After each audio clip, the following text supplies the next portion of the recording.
Ready? Ready. Welcome to the Harmony Hang with me. On Rotem Studio. Perfect. All right. So we're gonna be hanging with harmony today. We're gonna be talking a little bit about the relationship of notes of the major scale to the tonic and what that might imply emotionally, harmonically, melodically, all the good things. Should we just maybe start with a drone? Yes, sir. Ooh, C. Ooh, it's an intense drone.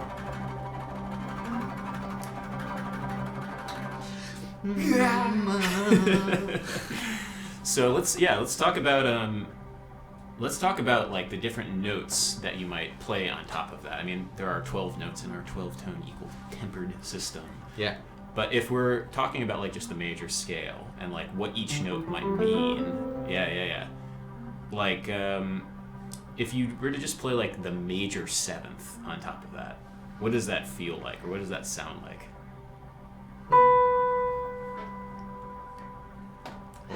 Yeah, when you do it, it sounds great. Let me make it even a little simpler so there's no time. So you can just like really hear that major seventh.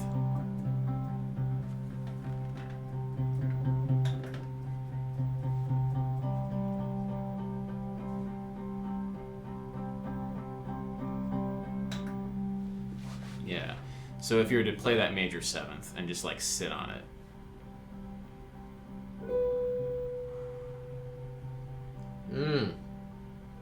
Right? Ooh, so cool. Yeah, what does that feel like? What does that sound? I mean, like, because I can hear all the potential in that sound. I can hear like the color. I hear the tension. I think there's a lot of tension and a lot of spirit. I'll say it. Yeah.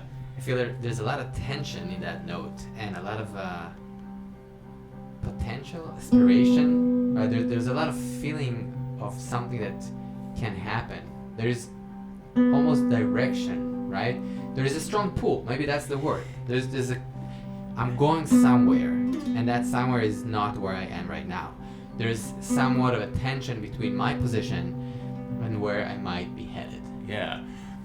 And the way that I'm hearing this right now, just in a vacuum, like no harmony or anything, you could, I don't know, I don't really hear the pull like traditionally, classically resolves there. But I don't hear that when it's over a drone. I hear almost, it's interesting. I'm hearing more that relationship of the 7 down to the 6. There's something more about like that feeling.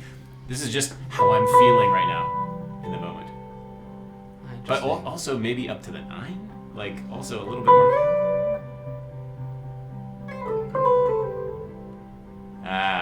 Yeah.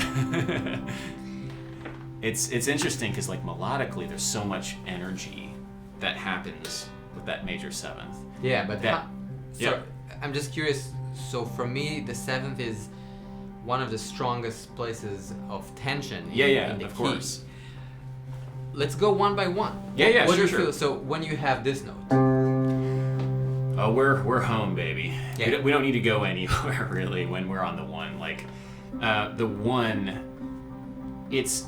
How's that feel? Like what is? Because home can be also boring. You know, you're like, yeah, you know what I mean? It's like you want to go somewhere because like, oh man, I was home all day. Maybe I want to go somewhere. But yeah. In this context, I don't feel much with it. You're right. I feel a little bored. I feel like we need to do something now. Like nothing is happening. It's like kind of like in Dutch they have this saying, komkommertijd. It's like cucumber time. Like summer is komkommertijd. It's like nothing is happening. It's just like you know the news is like you have like you know a dolphin was rescued. Like you know like stuff like that. It's like nothing's happening really. It's cool, but it's also like maybe too chill. It does feel like it's a hot summer day when you're playing that. Well, it's also, I know, just like we're just on the porch. It's not anything. It's like, it's interesting because I know when you talk about when people like do mantras or like sing Om or like all that, they try and find like the like oneness, the resonance with the tonic, and trying to feel that point of rest. But I think that the point of rest only has meaning if you go and you're walking out somewhere, and then it's nice to come home, you know? Yeah. The home is great, but after, I guess being home is awesome, but after you went somewhere, right? Yeah. Let's go somewhere. What about The 9. 9? Okay, so obviously when it's I'm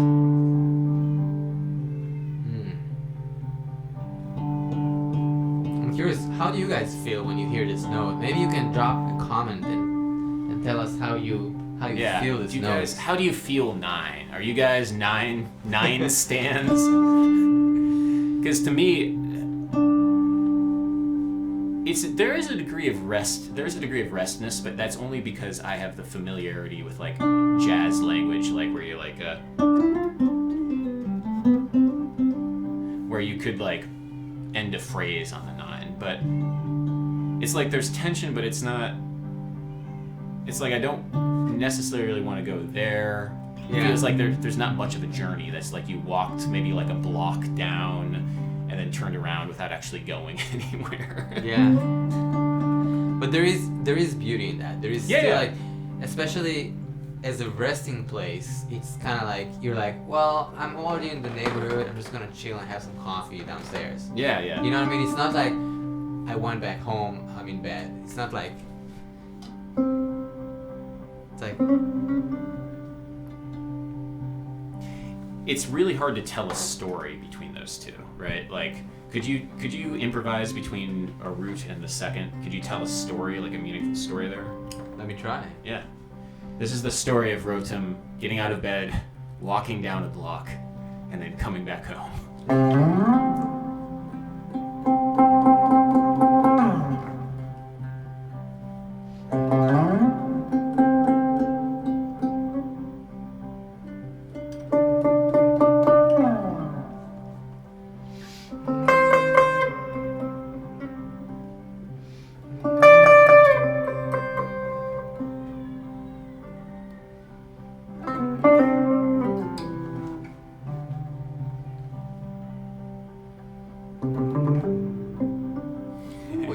I cheated. Yeah, you're cheating.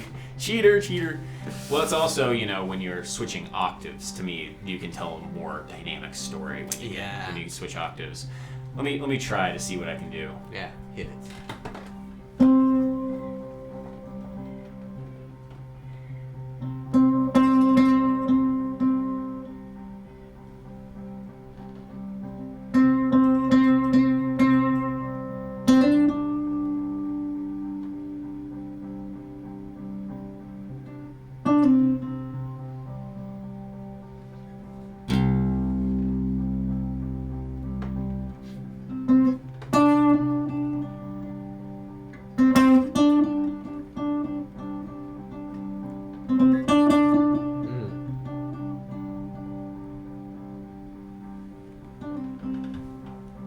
Yeah, I like that story. Yeah, it's a hard it's hard to tell much of a story. Yeah. So what about the next step? What about the third? So okay, yeah. Third. The third is quite a complex place already. Yeah. Maybe do you think that should we organize it in a different way? Because it's sort of like if you think about the overtone structure, you have an octave, and then you have the fifth, then you have the 9, and then only you have the third. So the third appears quite a bit later in the octave series. So would it make sense to, as a second place, to go to the 5, or even 1, 5, 2? Yeah. Well, the 5, like if you think about it, the 2 is the 5 of 5, and one way I like to think about this stuff is.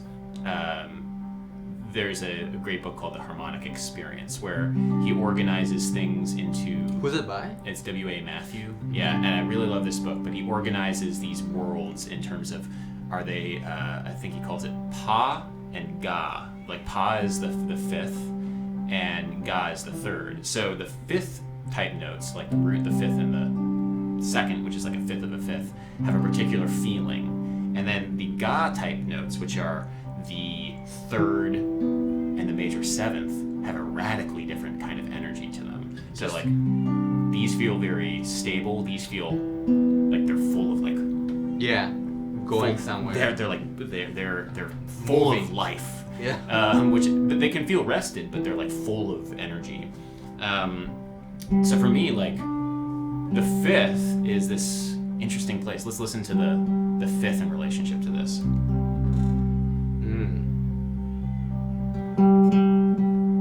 It's very stable, but it's like you're standing.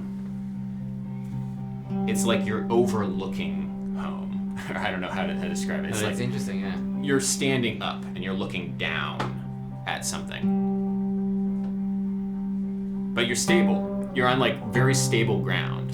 But there is tension on that Yeah. 5. So for me, when I hear the 5, even if it's one note, there is so, like, the way I kind of think about it is like it's sort of like a glue or a gravity kind of trigger that sends me back home, right? So when I hear this, you know what I mean? The 5, although it's stable, like you're saying, you're looking at home, and it's almost like, again, your mom is calling you, like Rotem. No, she would say, Rotem. Come back home. Yeah. It's like you're at the top of the stairs. Yeah, you're at the top of the stairs, and your mom is calling you for dinner, and so you're walking down the stairs. I don't know. Yeah. Like trying to think of the emotional energy of the 5. Somebody asked, Jay asked, what's the name of the book again? It's The Harmonic Experience by W.A. Matthew. W.A. Matthew, The Harmonic Experience. It's a good book. So can you tell me a 5? Ooh, you're throwing that third in there. Can you tell me a 1, 2, 5 story? I'll try. 1, 2, 5 story. Here we go.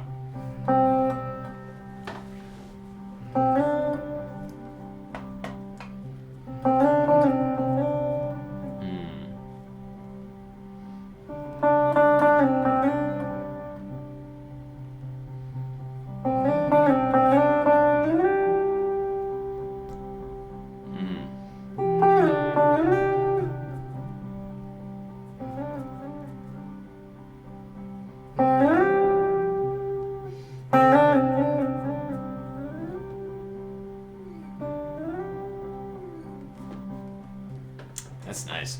It's interesting because I'm hearing you want to go to 3. I'm hearing the 3 potential in there. Or at least I want to hear us go to 3 because this is scaffolding. We don't have like the meat. We don't have like the juicy heart of it yet. Yeah. I feel like 3 has some juice in it. It's rested. Like once you start playing 3, it's rested. But There's a lot of information there. Yeah. Oh yeah. Can you talk about that information of 3?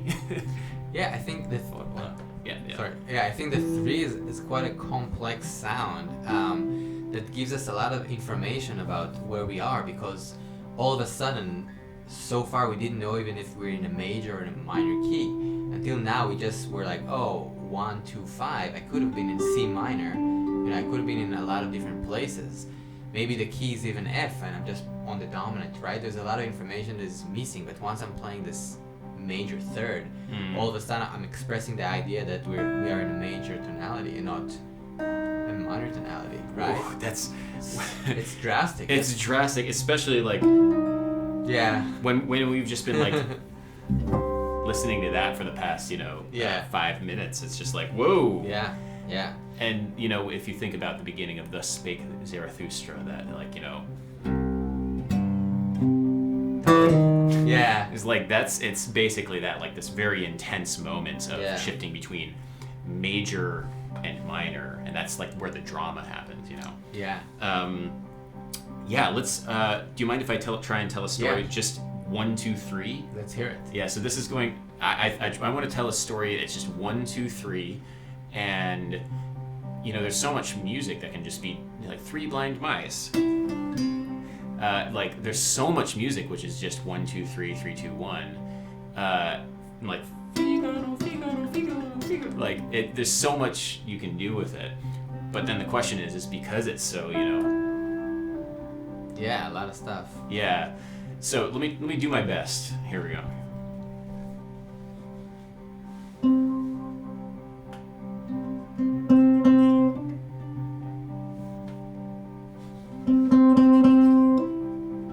Say it.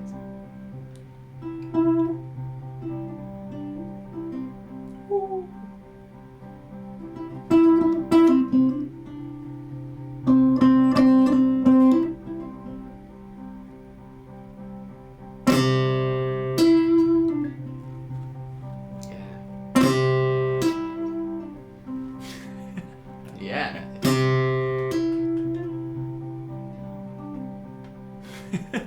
No Man, four, no man, four. man. Yeah, I want that 4. You heard it too, right? It's Yeah, like, yeah. and this is the fun thing is like once you start like telling these stories, like there's more places that you can kind of see. Like once you get to 3, it's like, oh well, I really want to have 4 now. Yeah. So why don't we talk about 4? Because there's a lot of stuff we can talk about 4.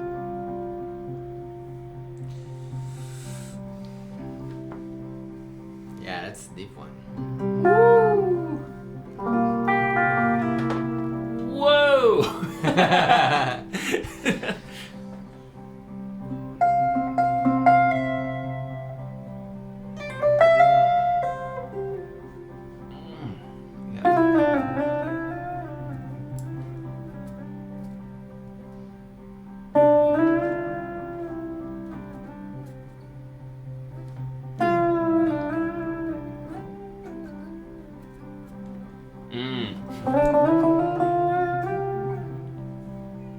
Right? Yeah.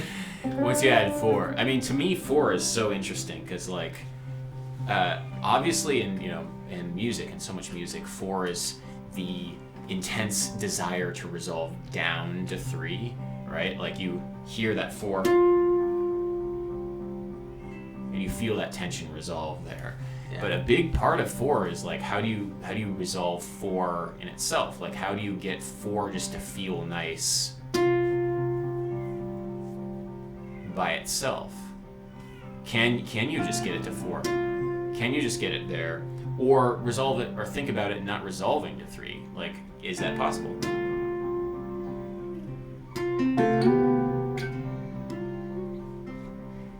It's interesting because like you have to really believe that tension. You have to like believe that.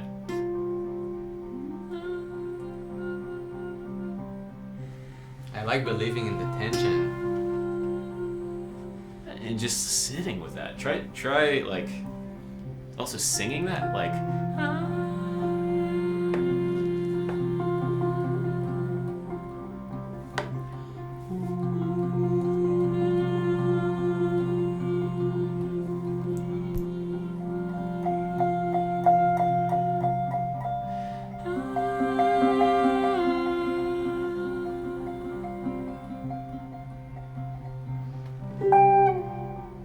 And the reason, of course, why 4 has so much tension is it's not in the overtone series, right? Like Way later.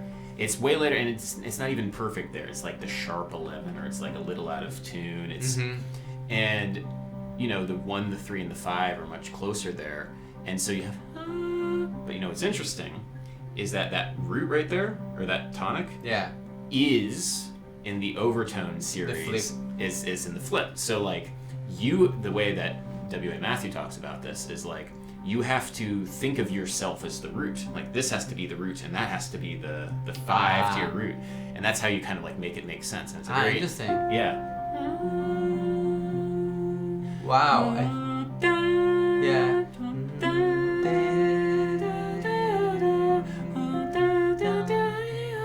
Wow, I hear it. Yeah. Interesting. So, I will say that's kind of fascinating to think about it this way because I've never felt this in this sort of way, and I just did. So it's really cool, and it's also something that is happening in Indian music and Makam, right? So, if you think about Indian music, it's not harmonic based, and the same goes to a lot of Arabic music. It's Makam based, so it's kind of like a scale or a center. What they do to shift harmony is they will kind of treat things differently. and it feels like the root is the 5 or things of that nature, right? So there's no kind of like shift of harmony. You still have this root, but you can treat it differently. So I heard some makam do it a little bit more than Indian music. That's like all of a sudden you're feeling a different center almost, but you still hear that, like what you just did. Yeah, and like it's very, very cool because I don't know that much about makam, but I know that they're like it's tetrachords, so they're like groupings of 4 notes, and then you build up from the roots, and you have very, very different colors. Like I know the different like thirds are slightly like all the different shades. Ooh. Oi. No. We lost camera 1. We'll go to camera 2 right now. Interesting. Well, we'll talk to camera 2. That's fine. But yeah, makams are very it's very interesting. It's a different approach, the tetrachord approach, having 4 notes. But hearing that 4 and trying to like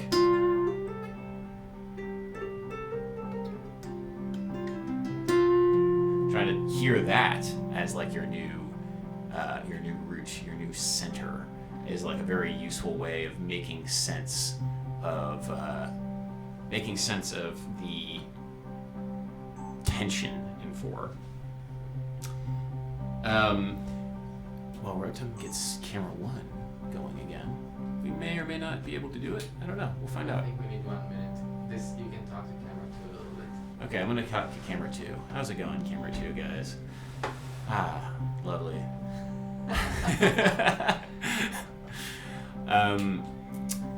Man, it's actually kind of super nice. It's super nice. No, just hearing the sound of like a drone for a long period of time. I think there is something that happens when you practice to a drone and just like let yourself really feel the sound for a long period of time. Just really feel that root. Every color that you add on top of it after you like get that sound, you can really get the sense of the colors. Yeah. You can't see Rotem right now, but it's beautiful. By the way, if you're just joining us here on RotemSivan's channel, my name's Adam. I'm not Rotem. Rotem is off camera right now, fixing a camera situation. Might work.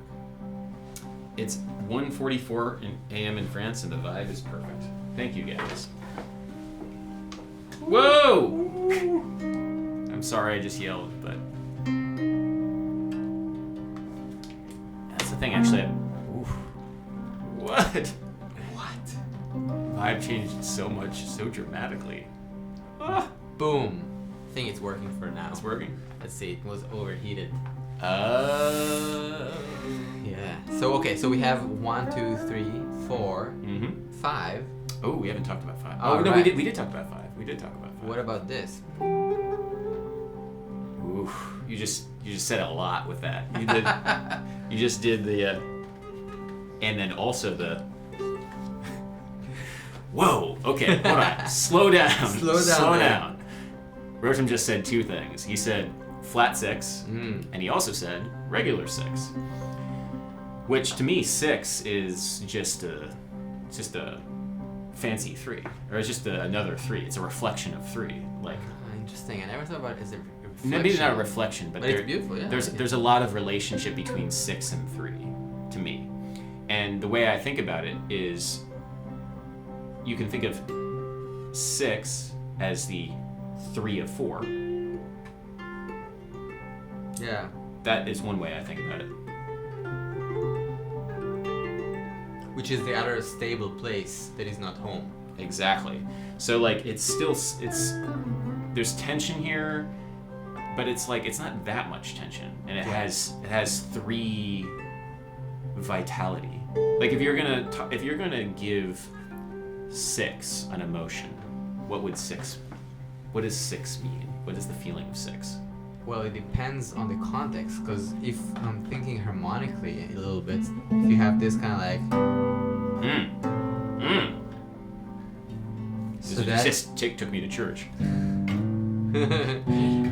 But right, that feeling is Yeah. is surprise, almost disappointment. Not disappointment, but it's hard to express. I'm expecting something and getting something else. There is some surprise in this, right? You know, but it's also a little sad. Like I was expecting, and I was expecting also something major, and I'm getting. Well, to me, the harmony, when you have the 6 as the bass note, when you make the 6 the root, it's so different than the 6 as a melodic idea. And this is the fun, interesting thing, like, because the 6 as the melodic idea is bubbly, it's bright, it's kind of... It is positive. It's very positive. But the 6 as a bass note, it's maybe a little sadder. I don't want to say it's negative, but it's like... Yeah, it's mellow. More... It's maybe more... Pensive? Pensive, yeah, I don't know. I'm just thinking of words. It's this sound.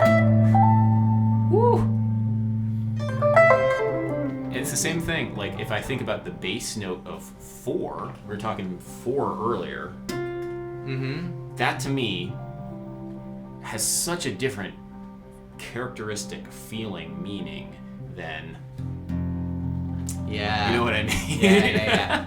Same note, but its role to play as the definer of the harmony versus the melodic note is 2 different worlds. You know what I mean? Yeah, that's very interesting. Actually. Yeah, which like that's kind of a cool thing to realize. Like this gives a different world. Yeah.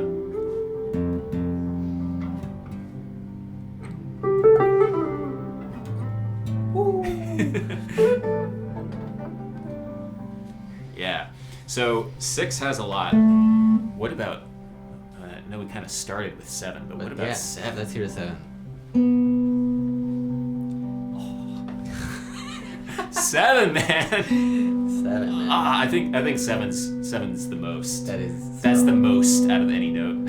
It's the best note. It's a really good note. I'm not gonna lie. So, can you tell me a story with the major scale? It's a lot of stories that can be told. I want to hear a story. Okay, let's be specific. I want to hear a story, but about a man waking up in the morning and realizing it's a new day, a new beautiful day.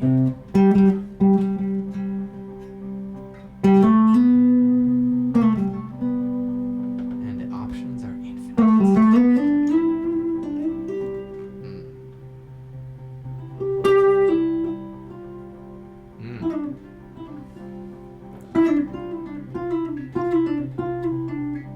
And this man can do anything he wants. It's a beautiful day. It's a beautiful day, and I can do anything I want.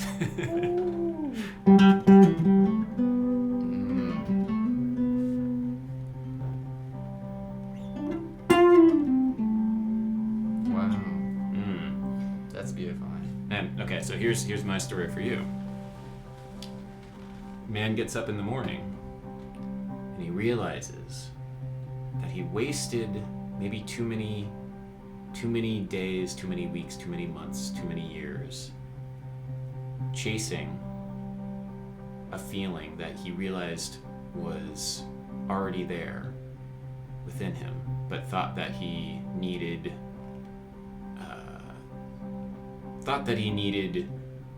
let's just say drugs, alcohol, thought that he needed like the intensity of life provided by vices, but realized that he could have just found that peace within himself. He wakes up and he thinks back on this life where he had all chasing these vices, and he realizes like, no, I have my inner peace within me right now. This is heavy stuff. I'm just like, how do you tell that with a major scale? Let's go.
Nice. Yeah, it's a good story.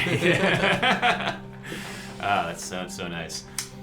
So that's the major scale. What happens if we do other notes besides the 1, the 2, the 3, the 4, the 5, the 6, and the 7? What are those meanings? I mean, oh man, there's such a universe in this meaning right now. But what if we started adding some of the other ones? Like,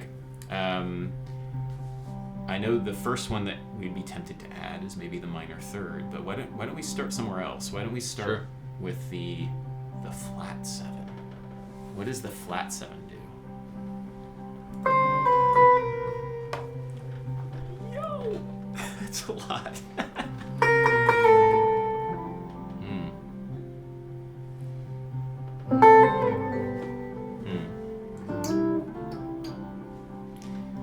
The flat 7 there's a lot.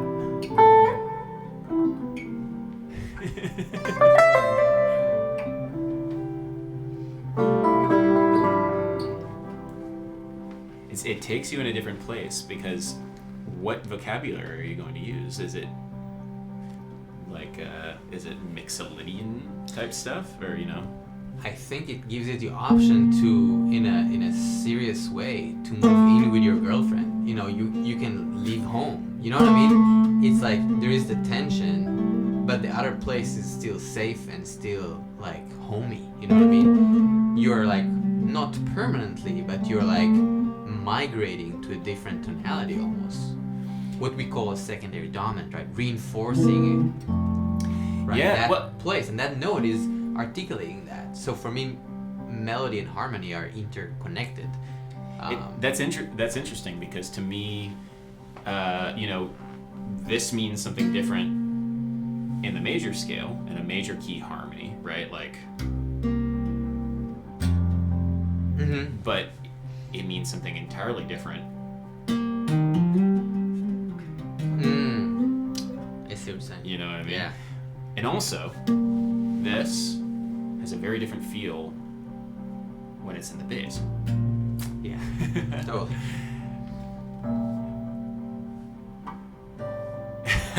Yeah. It's interesting, because like this note can have so many different meanings depending on the context. For the feeling of safety, the secondary dominant.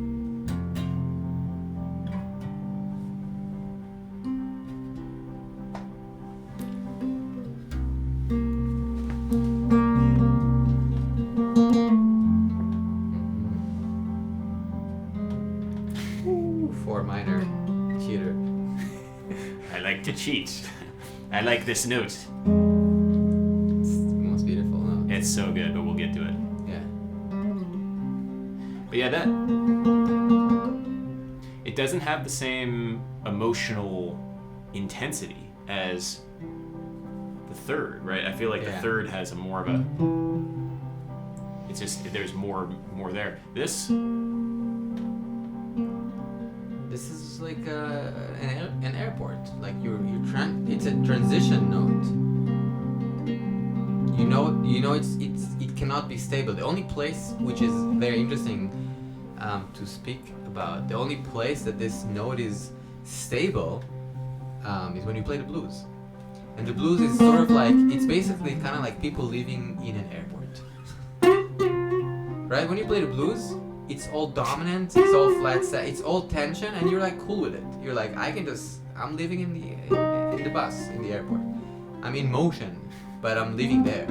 It's the story of motion. In a way. It's a different, I like that. I'm not sure if I necessarily feel the same way, but I do like the idea of the blues being in transit. It's a liminal space. And the rules of, you're not at home, but you are at home. It's a very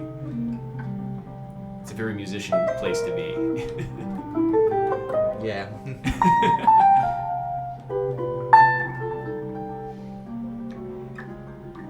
Which is very strange over the drone, right? Like, Yeah. it doesn't feel right, because I feel like that's what the blues is. You are having to travel, you're going places, but you're always coming back around. Yeah. Whereas with the drone, like... We're so centered. Yeah.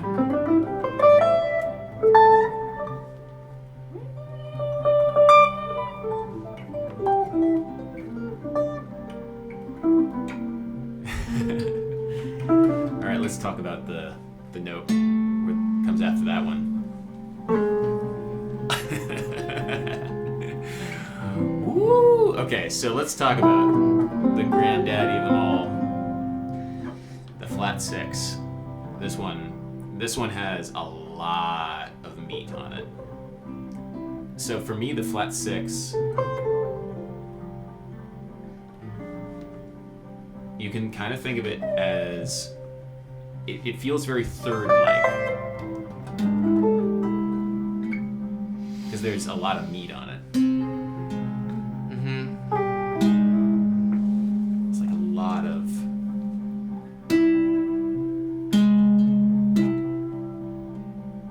Yeah, I think I feel like for me, when I started hearing harmony, I think I was like in middle school or something. Like I started understanding the relationship of chords and things.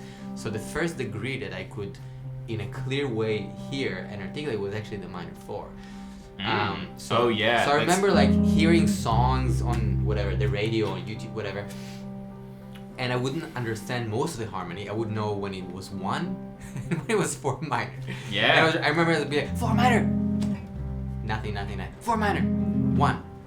But you can really hear, especially because you hear the 4. Yeah. And then I think for me it's like it's this game of duality, right? So the 4 minor is coming from actually the minor key. So there's a game of where are we in a way? Is it all cool? Is it daylight? Is it night? Sort of that. Night. Right? You know what I mean? Like if you think about the major, like you have the, or is it?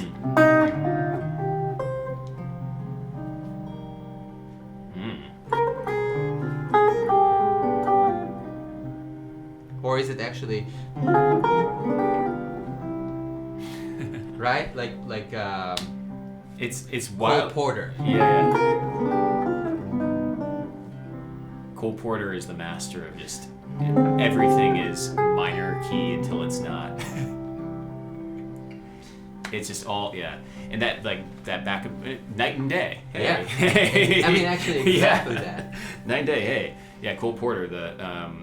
Everything is like minor is night, major is day, and you're going back and forth, and the cycle between night and day is when you feel like your full day is complete. That's nice. You're back home. I never thought about it as night and day. It was exactly that It is, image yeah. of light and darkness. Yeah. I think it's. Yeah. Oh, here's a question for you. Is this note the same as? Wow. Is this Yeah. this? And to me, they're not. They're not, because it's like, I understand. Yeah. How would you describe it? I guess because you are in C major in a way, so that's Yeah. it's like an embellishment. You're in transit already. Yeah, like you're almost bent. Yeah. Versus like you're in a minor key, which is like a flat 3. And it's not really playing the flat 3 in a way. You're playing like the lowered third, and then you play the third, right? Yeah. Maybe. Well, I think of it as the sharpened 2. Okay. It's like I see. because Yeah. the first Yeah, time yeah. I played. Yeah, the first time I played the like, which that's the same impulse, even though it's like. So the first time I played the natural, the impulse to play the natural was like wrong. Yeah. But the impulse to play the 2 kind of I was, it's the sharp 2. It goes up to the third. Yeah. Where this is the flat 3. It goes down. And to me, yeah, I think they're different notes. Like It's cool. It emotionally, like everything about them are very different notes. So the 4 minor. Yeah, 4 minor. Oh, here's a question. Here's another question. Tell me.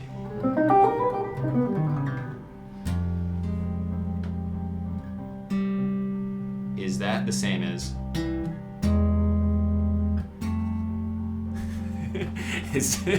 is this sharp 5 or? Yeah. I don't know. Actually, now that I'm hearing it in this context.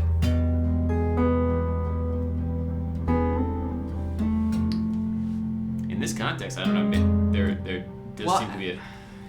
Maybe it's more the same, but I'm not sure.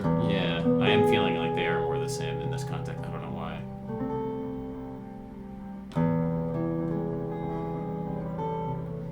Yeah. Good Huh. question.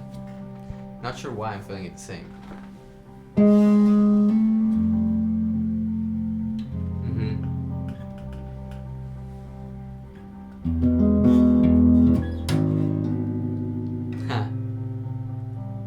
With the G sharp. Yeah, is G sharp the same as A flat? Yeah. Well, I guess it really depends on the harmonic structure, where you are and where you're going, right? Sure. And But out of context, what are you hearing more? Does that go up or down? I mean, right now I'm hearing it going Yeah. there, but maybe because you played it before. I think also, like I will say, we were playing, tuned instruments in a sense of like equal tempered instruments, and that's a strong point to talk about. Choirs that have natural tuning, or more sort of natural tuning because of the nature of the overtones, and of course string quartets or string orchestras, or basically string instruments, when they play without equal tempered instrumentation, right? So, yeah. Oh yeah, I want to show a really fun example of that. This is the note C right now, right? More or less in tune. If I play the note E as a harmonic, here, I'm gonna play the E as a harmonic, and then you play the same on your guitar. So here.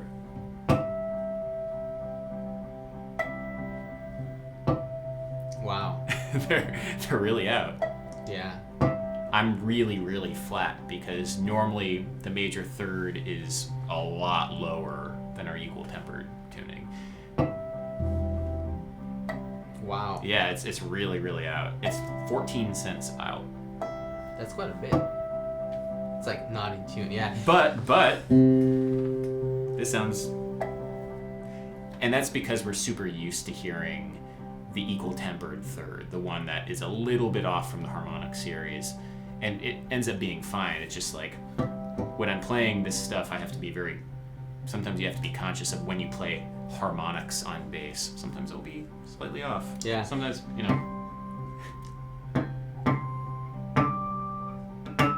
Wow. Cool. I mean, I'm bringing that up because, right, so if we were in somewhat of a choir natural tuning situation, or string instrument, so the flat is more flat and the sharp is more sharp, so we would be able to distinguish in a way. If you were playing A flat or D sharp, I would be able to almost automatically in a perfect world to say this is that note, versus now that we're like it's the same note in different contexts in a way. Yeah, and it's like, you know, it will come down to context, I think, for us. For right now, it's like, what is the context of this note? We've been talking for just hit me with some harmony, man. Damn.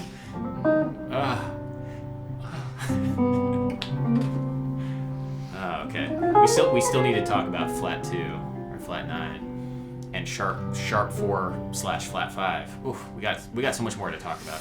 But for the past half an hour, chill. Hold on.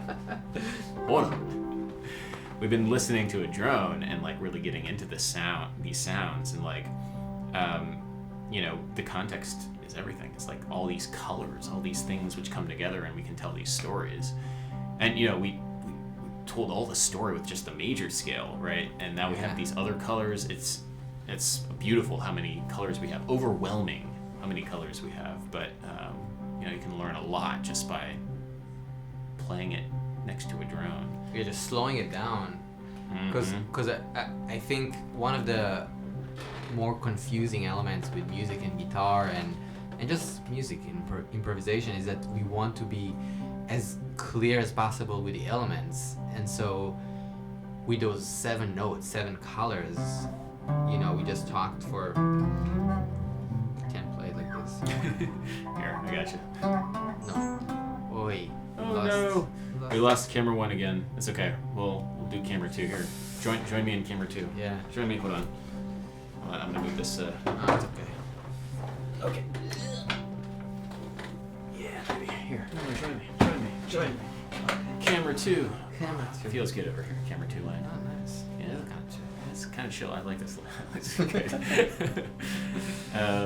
Yeah. What were we talking about? So I guess the idea of us thinking about the sounds and slowing things down when we try to improvise and solo, I think this is one of the strongest things we can do to learn music, slowing things down. Because at the end of the day, all our favorite songs, all our favorite licks, you know, all our favorite music is basically these colors and different combinations. So if we slow it down and just do that, like, you know, deep thinking and deep feeling, then we can learn so much music.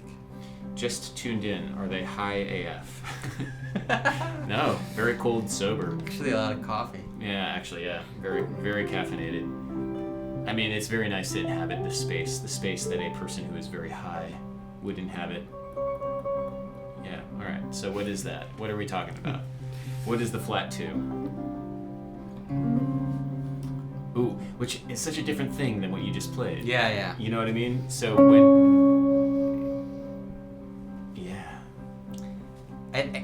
It doesn't have to be as painful, right? It's like sort of like if you like spicy food. I mean, it could be just like you tap it. You're tapping this thing. Yeah. I'm acknowledging the existence of Mount Everest. I don't have to climb it. Yeah.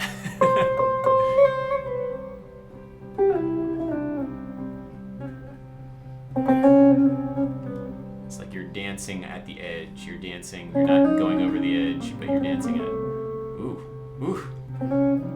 But yeah, but in that context, flat 2 feels like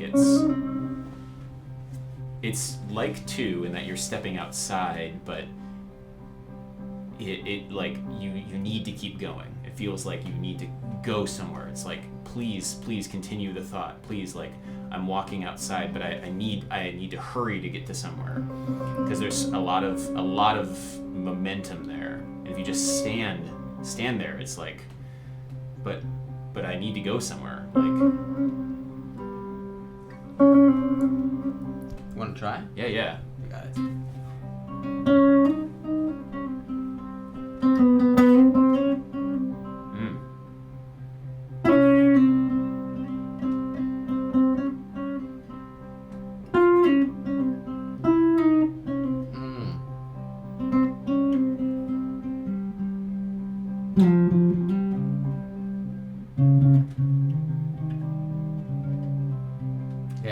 It's. Uh, I like that you went up, right? Yeah. Instead of resounding, you're like, no. That was cool. It's a hard one for me to feel. Like it's an interesting thing. Maybe this is like American cultural background or whatever. It whatever. feels very foreign. Yeah, well, for me, it's not part of the music. Like, this isn't jazz. This, like, jazz... But jazz isn't... It's... Or... I don't know. I get it. Or maybe it is jazz. I don't know. Like a maybe little bit of... Yeah, you're right. But that's... also true. Yeah, I know what you're talking about. Yeah. We just had 3 conversations right now. It's like, but it's not jazz, but it is. But it's this. Yeah. But so for me, it's like every time I do that, I have to really think and really try and like inhabit that sound because there's so much potential there. It's like I don't know. It's intense. It's a very intense one. It is. Yeah. However, as a bass player, I don't know. I feel like I have more ownership over it. Really? Yeah. Because you play the low game. I'm a low It's like boy. you always have like aces just coming out. You just drop aces all the time. Yeah. Oh. Yeah. I can just do that. And it's like that is that. Yeah. Yeah. What about the flat 5? If we're going that route. Flat 5, man. Flat 5. Hits me.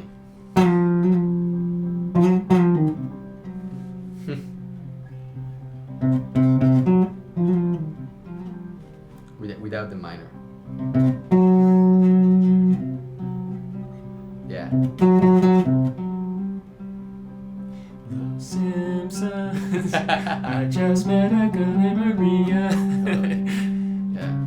But that, here's the thing: is like to me that's sharp 4. Right. Because it's Like going there. it's like this is aspirational. It's just like Yeah, Maria. Yeah.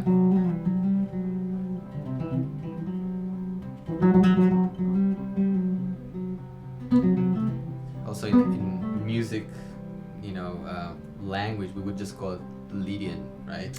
yeah. The sharp 4 is a Lydian-ish sound. I mean, I always like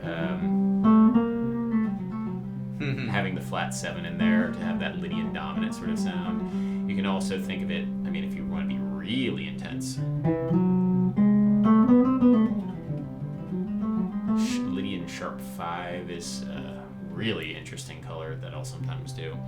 But that sharp 4 to me has that kind of quality to it. And the flat 5 has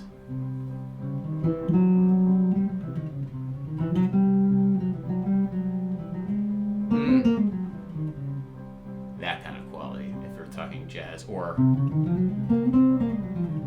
like a low-Korean quality, although I'm never in that headspace. Yeah. Are you ever in yeah. I like the colors and feeling them. It's nice to see the building blocks, colors, and see how they can be built in buildings that we call Lydian or different scales. But I prefer the colors.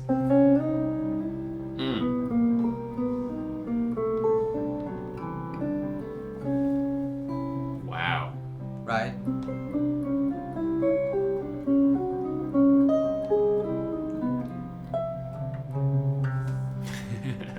That's intense. So, like, when you're...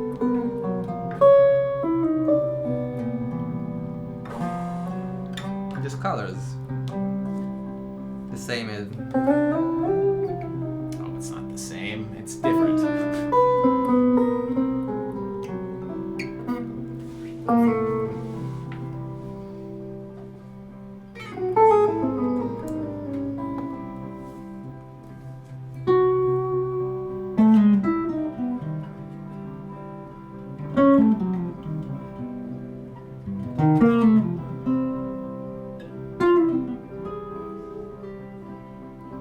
Which, I mean, I have to say, I mean, this kind of brings us to this deep conversation of of tonal music and what is music, right? And this is the question that people like Schoenberg and Berg brought in the early 20th century. So the 12 row, the 12 tone row, right, which has basically no point of gravity. That's the point of this musical conversation.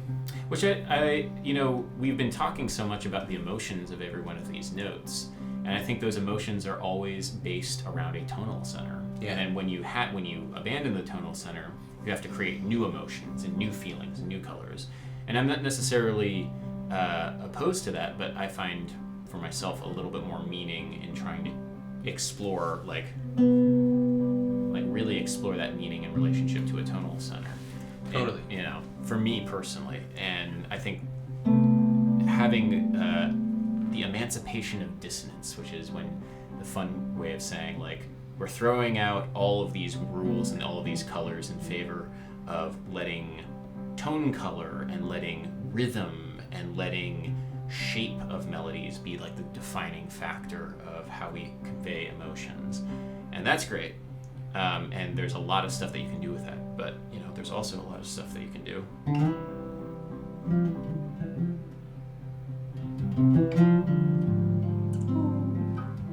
Yeah.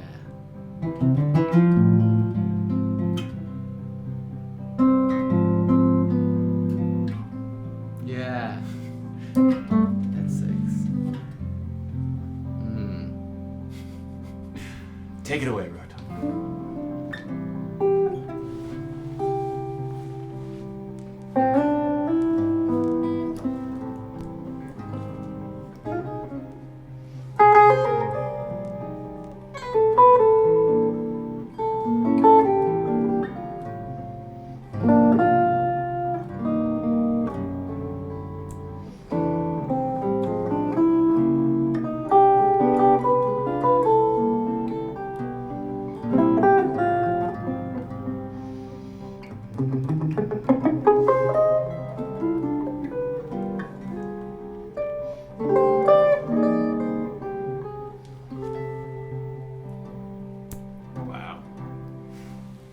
Hear the journey that you go on with, like, the harmony when you have that drone going on there. It's like normally and this is just something to keep in mind for like jazz improvisation, is that drone is always kind of going on in some way of like there's always home in the back of your mind, not really literally, but just it's there in the back of your mind.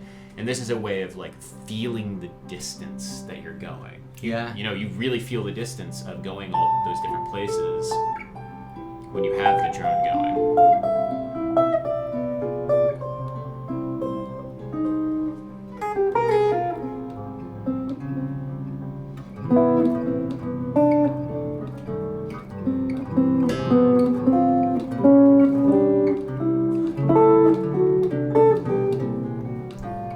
Come back home, Rotem. Come back home. It's dinner time.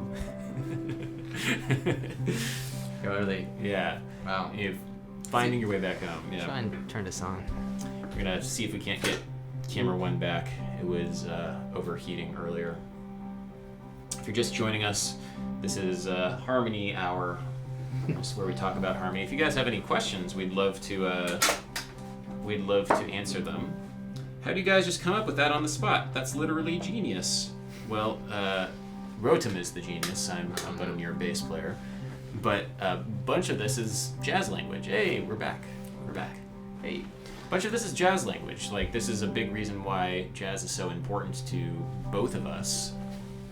Jazz is important to both of us because there is this vocabulary that you can communicate and speak extemporaneously. You don't have to think too much about it because you've practiced it already.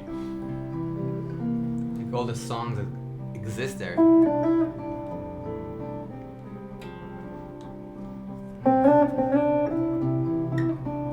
He's not saying anything new, but he's saying things that have already been said with a lot of conviction and of a lot of personality. You can hear Rotem while he's saying these things. There's nothing new under the sun. all that has been said has been done.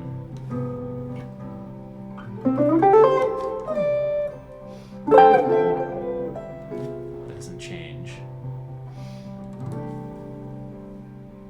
the fact that it's so beautiful. Can you guys explain how to solo over a Spanish rumba and the options you have with what modes to use? Kind of like Paco de Lucia type solos. That's not really the vibe that we're in right now. Yeah, it was like such a change. Yeah. There's that trio album with John McLaughlin and Al Di Meola that's like very, very cool, where it's the three of them shredding. Like, Sunday night in San Francisco. Oh man, it's a million notes. So good. I don't really want to do that right now. Yeah. I'm not in the mood. Yeah, but in terms of, this actually maybe a broader question. It's like, how would you learn to approach this? And, I think a big thing for me has always been transcription, learning by ear. So trying to take what it is that they're doing and applying it on your instrument. There's this idea that the way you sound like somebody is what kind of scale they use. And I think that's a oversimplification. Most people are just kind of honestly using the major scale. Like for better or for worse, everything is kind of the major scale. And so it's better that you understand how the notes in the major scale work in keys, work against chords, and listen to how people are approaching their music with the basic diatonic scale, because it really comes down to a total mastery of the stuff we've been talking about. Yeah. What does the 7 feel like? What does the 6 feel like? What does the 3 feel like? Can you play the 3? Can you hear the 3? Can you hear the 4? It's the simple stuff. I mean, when you listen to jazz, and I remember checking out a lot of Red Meldo, so you'll play like stuff like, it's just him playing bebop stuff, but like,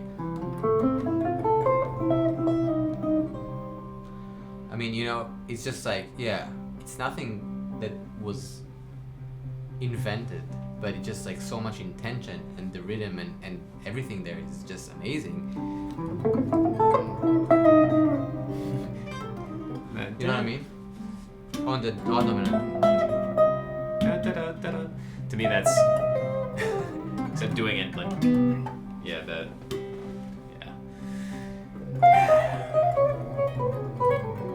that's some bebop stuff like that. That's awesome. Yeah. Hell yeah. We have talked about all the notes.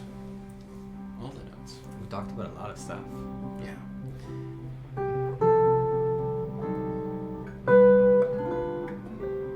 Can you demonstrate the Barry Harris diminished feel against the drone? Actually, I'm going to ask you this. Have you checked out much of the Barry Harris idea? Yeah, for sure. So, the idea here, when we talk about, this is going to be a little different, but just because... Oh, but they want it against the drone. Yeah. Yeah. Right? So, assuming that this is a C dominant, so we have a 2-5 leading to F, actually, right? So this is the dominant. And then the idea with the Barry Harris system, maybe it's easier to show it on piano so you can hear the chords, but I can do it if that's better. But in any case, I'll show it on the guitar quickly and then on the piano. So the idea is that we are hitting chord tones on downbeats. So when we have a 2-5 progression, we actually drop the 2. So the G minor to C7, we don't think about the C7 anymore. We don't think about the G minor, we only think about the C7, the point of tension that leads us back home to the F. So this is our dominant now. We kind of shifted gears. This is C7 right now. And then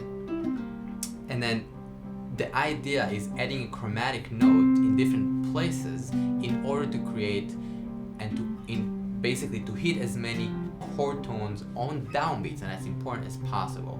Downbeats is the stronger place of in the measure. So the idea is like when I'm playing a bebop scale, I'm basically playing a mixolydian with one added chromatic note, which is here. Now this is a sound that we hear in jazz a lot. But what it really means is that I'm playing 1 and flat 7 and 5 and 3 and resolution. Like C, but like I'll do it an octave here, higher. Like basically here. So I have basically like 1 and flat 7 and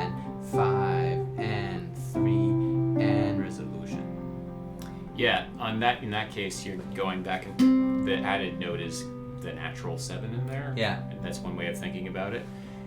There's a couple of different approaches in bebop scales where you change to different chromatic notes. That's one. You could also do. And you add, you just add, you start adding them once you like go up the scale. So if I'm starting from the 2, there are 2 options. I can have 0 chromatics, which means 1 and 2 and 3 and 4 and 1.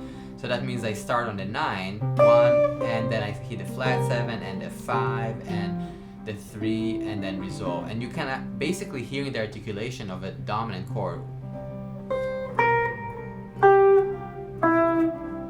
So you kind of hear the sound of C7 being kind of coming out of that cloud of sound. It's not really, it's really,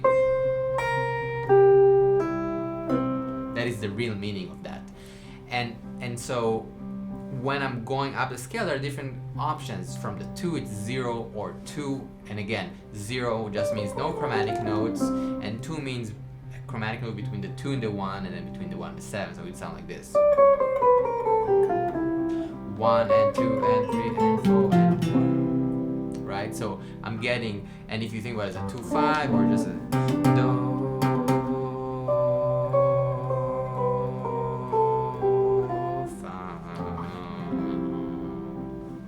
Yeah, I mean, like, it's very funny to hear this against the drone because this is not the language for the drone. Like, the way that also, so this is the bebop scale idea. The way that I understand Barry Harris's stuff is very much like, on every, there are the 4 diminished notes of the scale, and there's the 4, I guess he calls them tonic. This is my understanding. But, basically, it's a way of harmonizing a scale. And if you're going like to say we start on the C up here, like a C up here, this is a tonic note. So you harmonize the C with like a G, an E, or what have you. And then the next note is a diminished note, which is the 7th, which is, like in this case, B. And the next note is a tonic note, which is A. So that the 6 in the case of Barry Harris is always like a point of rest. And then after that is the flat 6, which is one of the diminished notes. So the diminished notes are 7, flat 6, 4, and 2. And then after that is the 5, which is a tonic pitch. After that is the 4, which is a diminished note. You harmonize that with a diminished chord. After that is the 3, which is a tonic note. Harmonize that with a major chord. After that is the 2, which is a diminished note. And then the 1. So if you're going to do that all together against the drone, it would sound like this.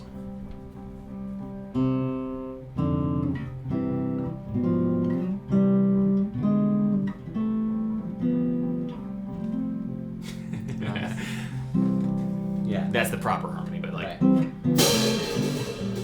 Sorry. Yeah. But that's cool. I think this is more for harmonic stuff. When you talk about the bebop scale, for me, this is a little more complex to understand maybe, but the beginning stuff of the bebop conversation is in a way understanding that you want to hit as many chord tones on the downbeats, yeah. So there's kind of two ideas, I think, and both. I mean, I didn't study with Barry Harris. I know I didn't even check out Barry Harris until a lot later. But at Berkeley, when I was there was a version of this. We called it mechanical voicings. But then the bebop was something that was slightly bebop scale. Yeah, bebop scale was something slightly different. Yeah. So yeah, and it goes pretty deep. Later on, you start adding like. Let me show it. Yeah. Maybe it's easier to see it. Can you? Yeah. Try. So like, if you have like a.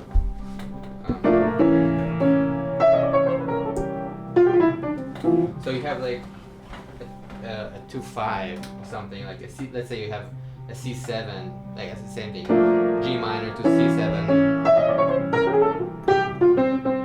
So on the C7 I can like literally play that like, and it sounds like jazz, right? That idea. And then once I get comfortable with chord tones on downbeats, basically, you can later on like start playing arpeggios ascending, like for example that kind of language. So I'm just playing an arpeggio and then I'm descending the same rules of the bebop scale. So if I'm playing, I don't know, I'll play a B flat major 7 and I'm hitting that note, so I can go from the 6 with a 0 or 2 chromatic. That would be kind of the rule, and then you can start mixing things. I don't know.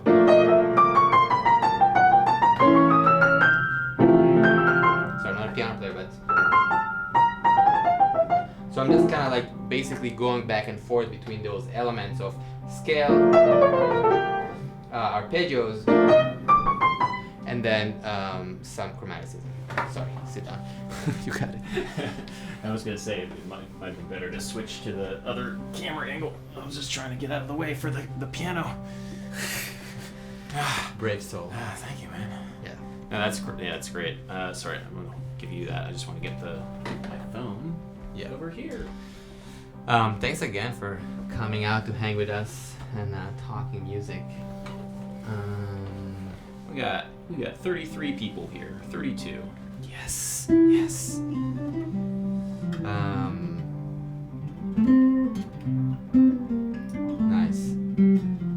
Well, I think we did everything we can. What do you think?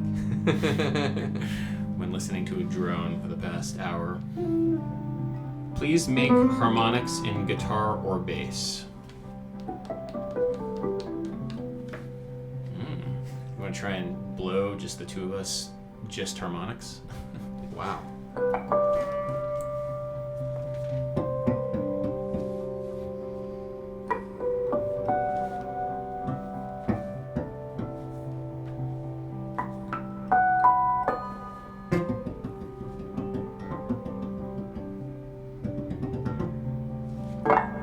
I don't have harmonic shit.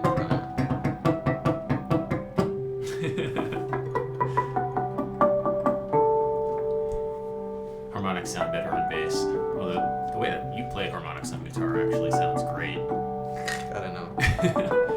I've always thought they sound way better on bass than guitar, but Rotem's harmonics sound great.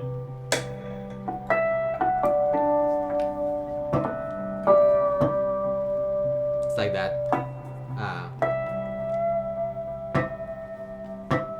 Ooh. You know that shit?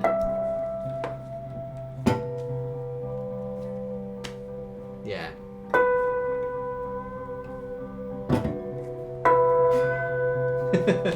New sound gauge sound. Fun.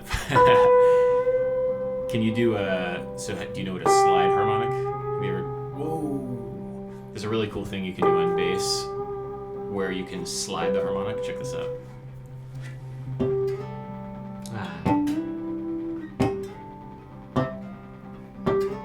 Wow. Would it work on guitar? Maybe. You have to play it, and then it's like you grab it, and then you can like get it to move higher. A little bit. Not You really. you fret it. So you grab it, you play it, and then you fret it, and then you move it up. Exactly, but maybe try it on like the 7th fret.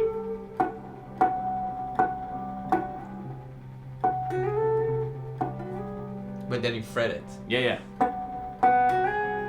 Kinda, yeah.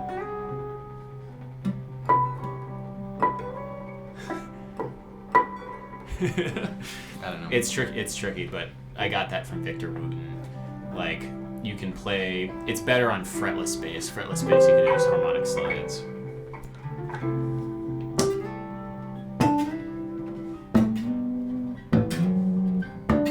Wow.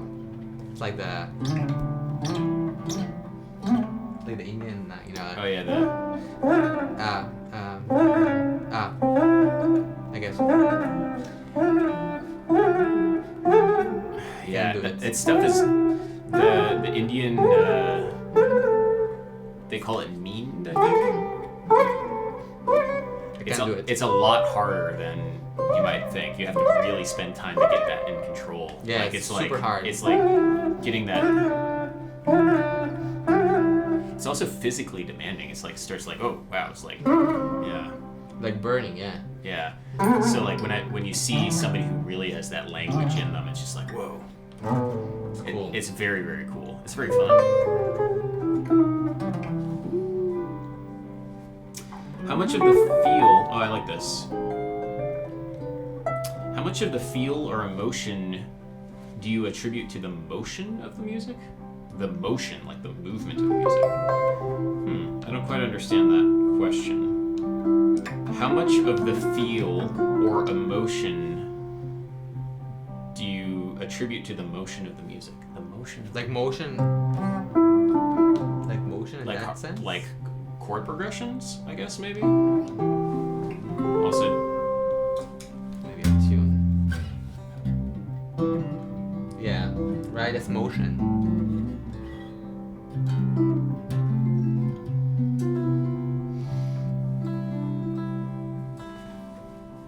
Good question. Yeah, the chord progressions, the feel or the emotion, like, there's so much that harmony can communicate, I think. Especially, like, if you just are in one place for a long time, and the amount of emotion that going to a different place can bring. So check this out.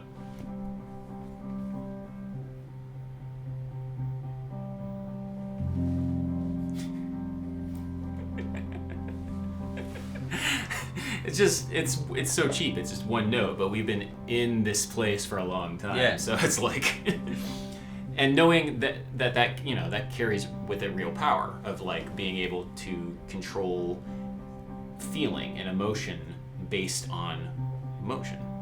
You know. 100%. Yeah. Oh yeah. Anyway. Yeah. Wow. Maybe we should let them go.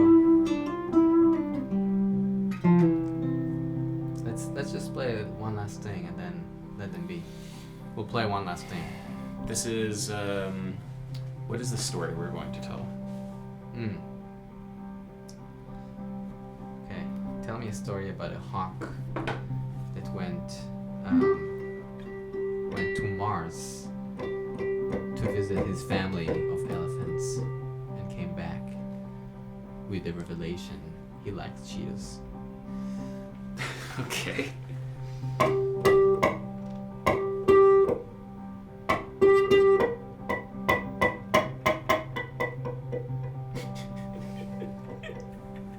I don't know how to tell this story. Okay. I have another story. This is a hard one. Yeah, that was a hard one. Sorry, I don't know what happened. Tell me the story of a lady that took a train and fell in love.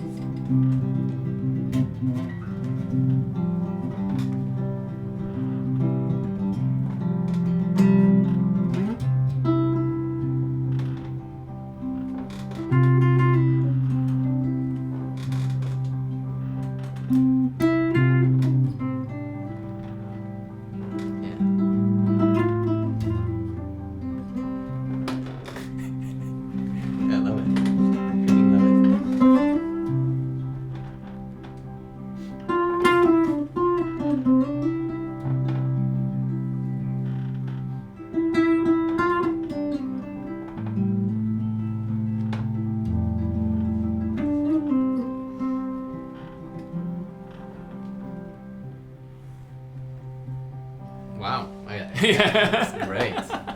I was like, yeah, that's the train story. All right, give me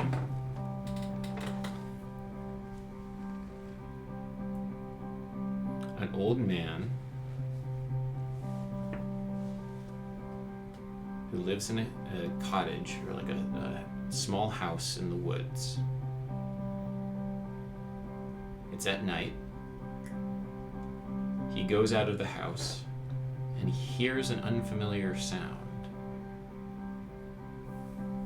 And he's a little bit scared, but he also trusts the fact that he has lived in this forest for many years. And he has found peace there. and he knows that this is a sound of the forest. So he feels safe, but a little scared.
That was beautiful. Wow, I love that.